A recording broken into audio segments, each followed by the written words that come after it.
What if the person making your decisions isn't you? Not the version of you sitting here right now. Not the version that set the goal, made the promise, said this time would be different. What if every choice you think you're making, who you love, how much you earn, and why you keep ending up in the same situations, is being made by a version of you that stopped developing before you were 7 years old?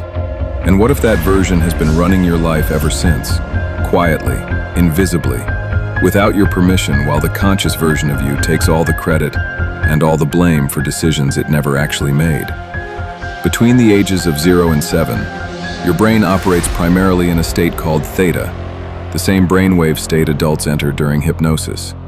This is not a coincidence. In theta state, the brain's critical filter, the part that evaluates information and decides what to believe, is not yet active.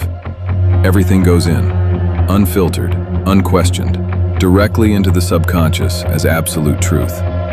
You watched how your parents handled money, and your subconscious wrote a program about what money means and whether you deserve it. You watched how the adults around you handled conflict, and your subconscious wrote a program about whether it's safe to express what you feel. You watched how love was given and withdrawn, and your subconscious wrote a program about what you have to do to be worthy of it. You didn't choose any of this, but you have been living by it every single day since.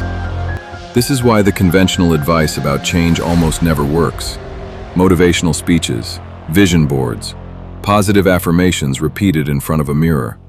They are all attempting to create change at the conscious level, in the 40-bit per second system, while leaving the 40 million bit per second system completely untouched.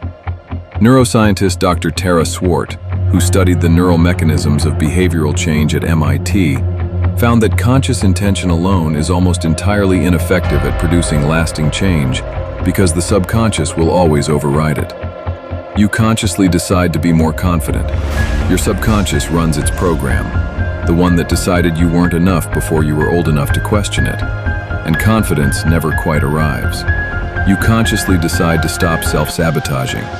Your subconscious runs its program, the one that decided good things don't last, and you find a way to ruin it before you can fully enjoy it. It is not weakness. It is not lack of discipline. It is a processing power problem. You have been bringing a 40-bit solution to a 40 million bit problem. So how do you actually change a program running at 40 million bits per second? Not by thinking harder, not by wanting it more, by speaking the subconscious mind's own language. The subconscious doesn't respond to logic or intention. It responds to repetition, emotion, and experience.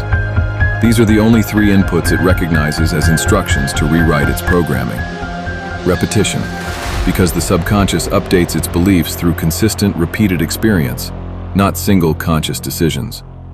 Every time you act in alignment with who you want to become before you feel ready, before it feels natural, you are writing a new line of code into the program. Emotion, because the subconscious files experiences by emotional intensity. The stronger the feeling attached to an experience, the more deeply it is encoded. This is why trauma rewires people so completely, and why genuine joy, genuine gratitude, and genuine awe are not just pleasant feelings, but neurological reprogramming tools. And experience, because the subconscious cannot distinguish between a vividly imagined experience and a real one. Neuroscientist Dr. Joe Dispenza documented this in research showing that mental rehearsal, the detailed, emotionally engaged imagination of a new experience, produces measurable changes in brain structure identical to those produced by the real experience itself. Your subconscious doesn't know the difference between what happened and what you deeply, repeatedly imagined. That is not mysticism. That is neuroscience. Here is what all of this comes down to. The life you are living right now, the patterns that repeat, the ceiling you keep hitting, the relationships that follow the same arc, the version of yourself that shows up when the pressure is on, that is not who you are. That is who you were programmed to be before you had any say in it. And the most important thing neuroscience has confirmed in the last 2 decades, the thing that changes everything, is that the brain is not fixed. It is plastic. It rewires. It updates. Not through hoping, not through deciding, through repetition, through emotion, through experience, real or vividly imagined. The program can be rewritten. It just requires understanding that you have been trying to change the output without touching the code. The program was never your fault. You didn't choose the beliefs that were written into you before you were old enough to have an opinion about them. You didn't choose the fears, the limitations, the definitions of what you deserve that have been quietly running your life from the inside. But here is what changes from this moment forward. You now know the program exists, and the program has no power over someone who can see it. Awareness is not the finish line. Awareness is the door. What you do on the other side of it, the repetition, the emotion, the experience, that is where the rewriting begins.